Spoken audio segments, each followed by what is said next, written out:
where we make your dreams come true. Today we will discuss another subchapter of chemistry, that is p-block elements.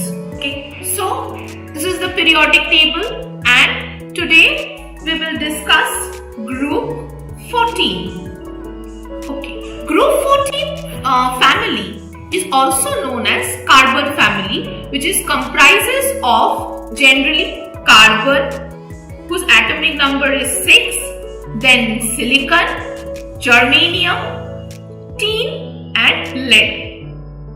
Why they are group 14 element? Because if you see, every element of group 14 has last shell is p shell, and in the p shell there is only 2 electrons. So all these group 14 elements have generally a valency is 4. Now let's move on and discuss their physical and chemical properties. So first we will discuss some of its physical property. So the first physical property of carbon family is metallic character. As we know that in the carbon family, carbon is the non-metal. But as we go down the group, its size eventually increases. So as the size increases, so the electron, the distance between nucleus and the electron increases. So electron became loosely held with the nucleus, and thus the non-metallic character decreases and metallic character increases. So no, carbon is non-metal, but whereas tin and lead, these two are not non-metals, they are metals. So this clearly identifies that as we go down the group, the metallic character increases. In between these two, there are another 2 elements, that is silicon and germanium. This silicon and germanium falls under the third category, which is metalloids. Now who is metalloids? Metalloids are the elements which shows both the character of metals and non-metals. So in this group 14 you will find all the 3, like non-metals, metalloids and metals. Let's move to the next physical character, that is melting point and boiling point. As we know that melting point and boiling point depends on the size. So as we go down the group, size of the elements increases. So you will see that both carbon, silicon and germanium has extremely high boiling point and melting point, and they are very stable. As we know that carbon is very stable compound. Both carbon, silicon and germanium have an extremely high melting and boiling point. They have a very high stable lattice structure. This is another factor of their having high melting and boiling point, because they have a very good stable structure. That is, they have a very high lattice enthalpy.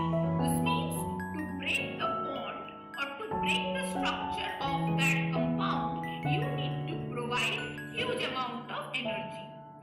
And that is what it is mentioned as MM bond.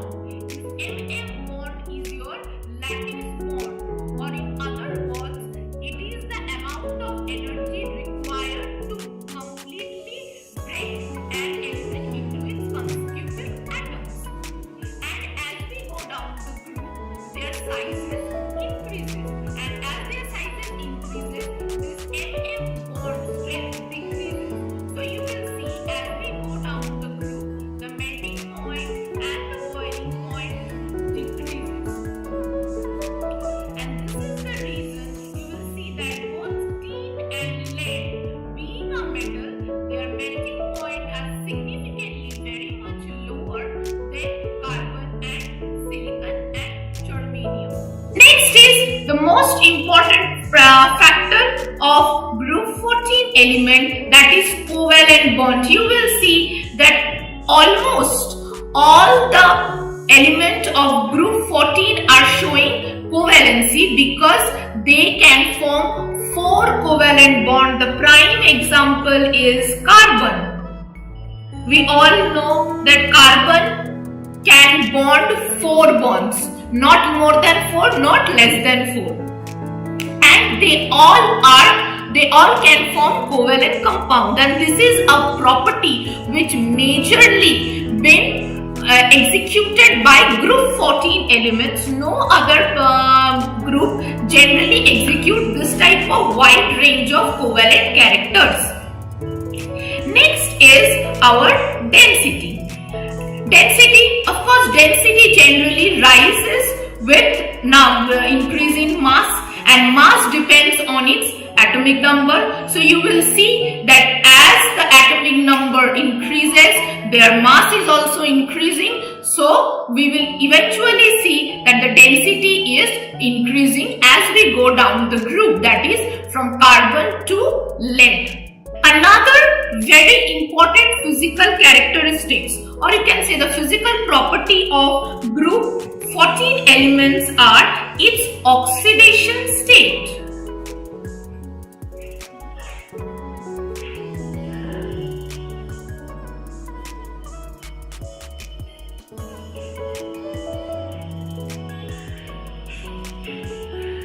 If you see that group 14 has a electronic configuration of Ns2 Np2. So we will find out that generally they give a oxidation state of +4 to +2 range. Their general oxidation state is +4 and +2. Like you will find, but in the case of carbon only, we will see an exception character. Carbon never form ionic bond. So it will neither form +4 or -4. It will form covalent bond with 4 carbon atom. A covalency can be shown in carbon, whereas other all elements like germanium and silicon, you will find they are showing +4 oxidation state. But as we go down the group, like for Sn and Pb, you will find that +2 oxidation state is more stable compared to +4 oxidation state. And this is because of a very wide range phenomena which is occurring in every p block elements, and especially heavy elements, that is inert pair effect. Now what is this inert pair effect?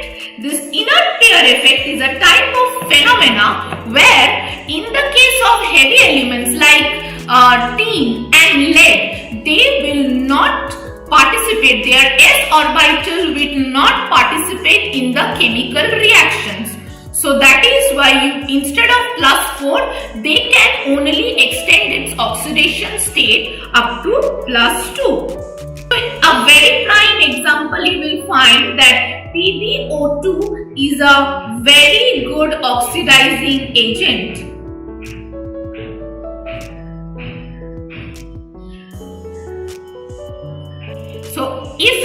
So the overall conclusion from the oxidation state is that as we go down the group, +2 oxidation state became more stable compared to +4 oxidation state. Okay, another important property, another physical property we generally associate with group 14 elements are catenation. Now what is catenation? Catenation is a phenomena where a element can combine with similar element and form multiple bonds and a long stable chain. And we will find generally catenation property in group 14 element. A prime example is carbon. Carbon shows catenation very well, and that is why whole organic world is depending on the element carbon, because carbon can form multiple bond. Carbon can form single bond with carbons. It can form multiple bonds with carbon. It can form triple bond with carbon, and it can form long chains with combining like thousands of carbon together, and they can form stable compound. But as we go down the group, this catenation property slowly decreases. Why? Because with increase in size, the property or their tendency to form long chain decreases. But group 14 generally have a tendency to show catenation. So this is my fifth most important physical property. And the last one is our ionization enthalpy, which is the most widely ranged enthalpy used. So what is ionization enthalpy? Ionization enthalpy, we all know that it is the amount of energy required to remove an electron from a neutral gaseous atom.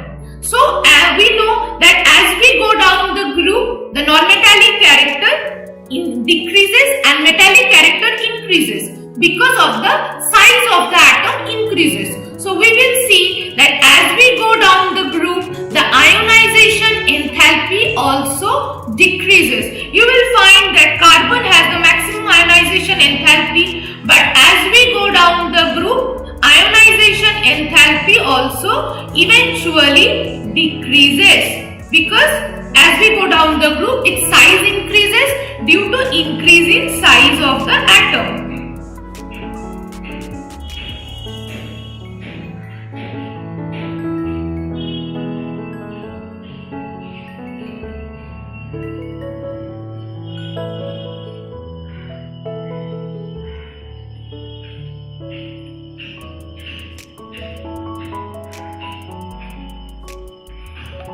So this is our ionization enthalpy.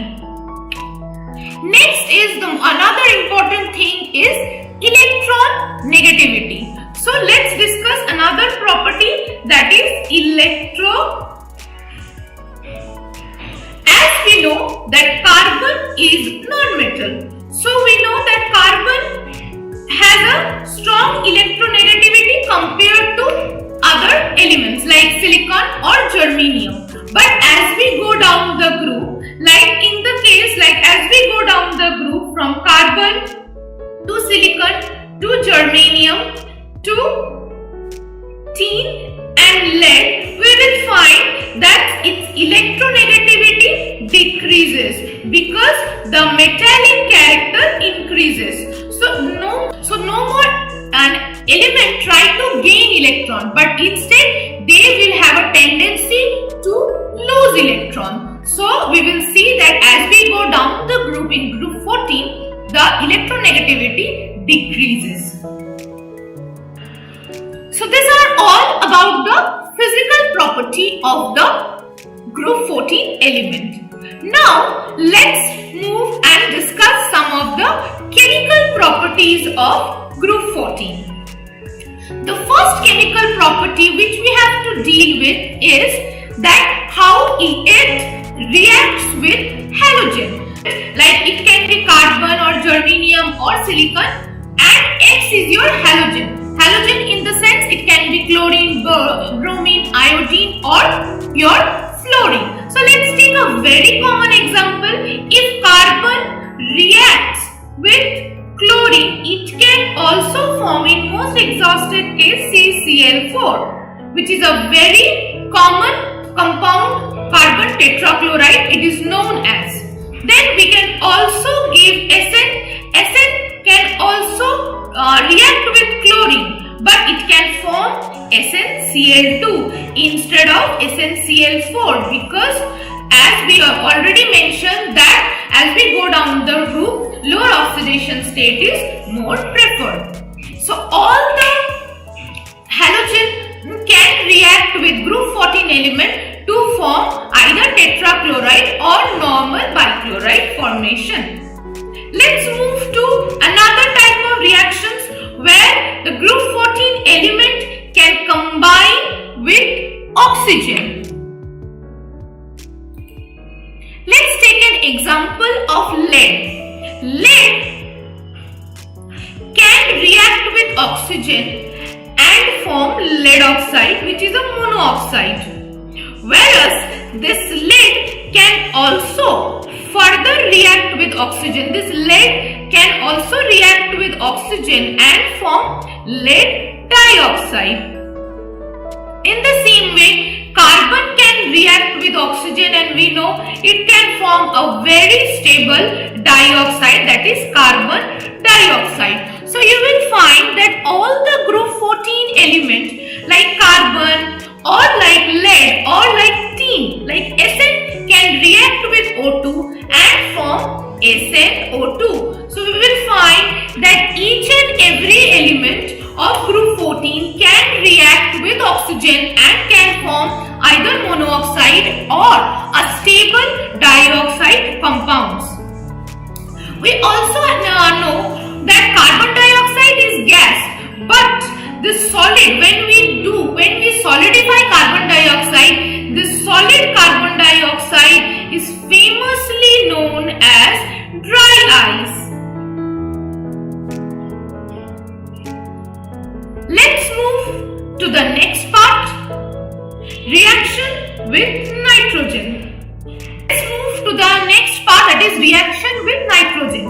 Any type of metal like any type of elements of group 14 can react with nitrogen to form nitrides, like your silicon or your tin or your germanium. But in the case of germanium, there is an exception. Germanium can form nitride, but it will not directly react with nitrogen. Instead, it will react with ammonia to form nitride. But other elements like silicon can react with nitrogen and it can form silicon nitride. In the same way, stannous can react with nitrogen and it can form stannous nitride. But in the case of germanium, there is an exception. Germanium, instead of reacting with nitrogen, it reacts with ammonia to form germanium nitride. In the same way, any type of elements of group 14 can react with hydrogen to form hydrides. We know that carbon can react with hydrogen, which is given in the example, that carbon can react with hydrogen and form famous methane. But other elements except hydrocarbon can form a stable compound with hydrogen. So you can say that as we go down the group, the thermal stability generally decreases. Like, yes, from CH4 to SiH4 to GeH4 to SnH4 and PbH4. From here we will see that the thermal stability will eventually decreases as we go down the group. So we will find that only methane is a quite stable hydride. Others are not that stable. Then we have moved to our last point, that is reactions with iron. Here we will see sometimes that your tin and lead, that is when it comes to reacting with iron, you need to have some ionic property. And generally non-metal do not have ionic property. So whenever the reaction with ions context come, we have to think about soft metal. So that is why only tin and lead will react with hydrogen ion, and they can give ionic property, which we already know. We know that we get Sn2 plus or sometimes Sn4 plus, and we also know we get Pb2 plus. We get ionic character of lead and tin. But this type of property is only where there is metallic character is involved, whereas the other elements like carbon, silicon or germanium generally do not show this type of characteristics. Okay, so this is all our physical and chemical properties. So now we are going to discuss some of the questions so that you will get a clear idea about this group 14 elements. So let's move to the first question. Okay, so what is the first question deals with? The first question is asking that why fluorine exhibit only negative oxidation state and cesium shows only positive oxidation state.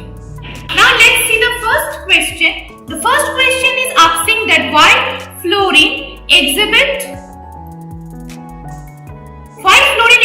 only negative oxidation state, whereas cesium shows only positive oxidation state. Though this question is not directly from group 14, but they are interlinked with each other. So let's solve it. As we know that fluorine is the most electronegative element. So to make it positive oxidation state or to make it exhibit positive oxidation state, it needs to be bonded with the element which is more electronegative than fluorine, and this is a difficult task. So to exhibit positive oxidation state, it needs to be bonded with more electronegative element, which is a difficult task, and this is why we will find that fluorine is only showing negative oxidation state. In the same way, cesium, as we know that cesium is the most electropositive element in the whole periodic table. So to make it negative oxidation state, we need to make it bond with another element which is more electropositive than cesium, and that is a difficult task.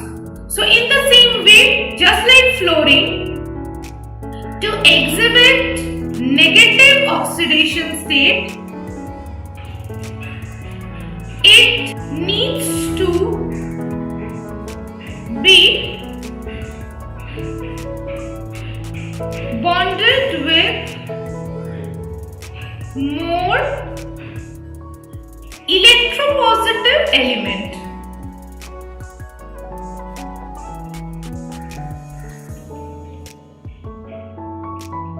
And this is a difficult to gain. So that is why both the case of fluorine and cesium, they are showing only negative and positive oxidation state respectively. Let's move to the next question, that is, which of the following is true regarding the thermal stability of halides of carbon family?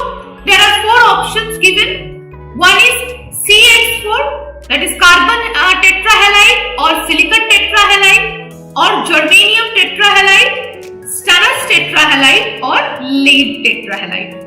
So what will be the answer? As when we are discussing the stability of hydrides also, we have discussed that as we go down the group, the covalent character of an element decreases because the ionic character or metallic character increases. So you will find that as the size of the element increases, their bond decreases, the bond strength decreases. So you will see that as we go down the group, due to increase in their size, their thermal stability also decreases. So according to the question, the answer will be A. Why? As the bond strength, or you can say the MX bond strength decreases. So you will find that as we go down the group, the stability of the halide eventually decreases. Okay, now let's move to the third question. Third question is dealing with that which of the following oxidation state to group 14 elements exhibit. Yes, we have already discussed when we are talking about oxidation state that group 14 generally exhibit +2 or +4 oxidation state. +2 or +4 oxidation is the most widely used oxidation state of group 14, but we will see that as we go down the group, +4 oxidation state is more stable due to inert pair effect. Inert pair effect, which we already discussed in the physical properties of the group 14 element. So I hope this question is clear. Now let's move to the fourth question. The fourth question is asking that give one chemical reaction to show that Sn+2 is a reducing agent whereas lead+2, that is Pb2, is not. And you have to also show that Sn2 chloride is a reducing agent. So for that purpose, we have actually given two chemical reactions where you can see this chemical. If you follow this chemical reaction quietly, you will realize what is exactly happening. Okay, now look at the first reaction. Here, tin has +2 oxidation state and it is getting converted into +4 oxidation state. So from +2 to +4, this means it is losing electron. Yes, so here tin is acting as a reducing agent, whereas lead+2, Pb+2 cannot act as a reducing agent. Now why? Sn+4 is stable compared to Pb+4 because in the case of Pb+4, inert pair effect is more prominent. In Pb+4, that is Pb+4 oxidation state, inert pair effect is more prominent. So Pb+4 is not that stable compared to Pb+2. So this is the only reason that Sn+2 can act as a reducing agent and lose 2 electron and go to Sn+4 oxidation state, whereas Pb+4 cannot do that because of its inert pair effect, because Pb+4 is not that stable in this form. Okay, now let's move to another thing where you have to show that Sn+2 chloride is a reducing agent. So now look at this reaction. Here you can see that in this case iron has a +3 oxidation state. Iron has +3 oxidation state and here iron has +2 oxidation state. So we can clearly see that in this reaction iron is getting reduced and the electron which iron is getting is provided by this tin or Sn. So here Sn is acting as a reducing agent. So through this example only it is clear that Sn chloride or Sn2 chloride is a reducing agent because it is providing electron to FeCl3 and it's getting converted into FeCl2. So it itself getting oxidized and it is reducing FeCl3. I hope this question is now clear. Another point which you need to remember that in the case of Pb2, which is the first part, that Pb+2 is quite stable, is more is more stable than Pb plus 4 oxidation state because of inert pair effect, and that is why we will see that Pb plus 2 will not lose electron. So it will not lose any electron. It will not lose electron. So I hope it is clear. So let's again rephrase this question. So let's discuss this question once again. That is that the first part is asking that why SN2 is a reducing agent whereas Pb2 plus is not. So the answer is that SN2 can easily convert into SN4 whereas Pb2 is more stable and Pb plus 4 is not that stable compared to Pb2 because of its inert pair effect. So we will find that SN4 plus can form, that is SN2 can directly go to SN4 plus whereas Pb2 cannot go to Pb4 plus because of inert pair effect. And the second part they are asking for that SN2 chloride is a reducing agent. We have to show.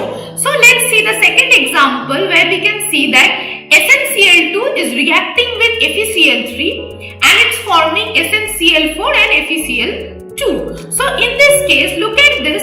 Here iron is having plus 3 oxidation state and it is eventually getting converted into plus 2 oxidation state. So it is gaining 1 electron. So from where it is gaining that electron? It is gaining that electron from Sn. So here Sn is reducing FeCl3 and that is why it is a very good reducing agent. So I hope the question 4 is clear. Let's move to the question 5. Question 5 is a very standard and a very important question, that why CCl4 is resistant to hydrolysis whereas SiCl4 is readily hydrolyzed. So this question answer lies on the basic characteristics of every p block element, that is anomalous behavior of first element of every p block elements group, that is carbon, or you can say in group 13 it is boron, or you can say in group 17 it is fluorine. That every first element of a group shows anomalous behavior. Their behavior is little different from other, and this is because of the absence of d orbital. So the question of this answers lies on the fact that carbon is resistive to hydrolysis because carbon do not contain any vacant d orbital, so they cannot accommodate 2 lone pair of oxygen during hydrolysis. So the answer is silicon has vacant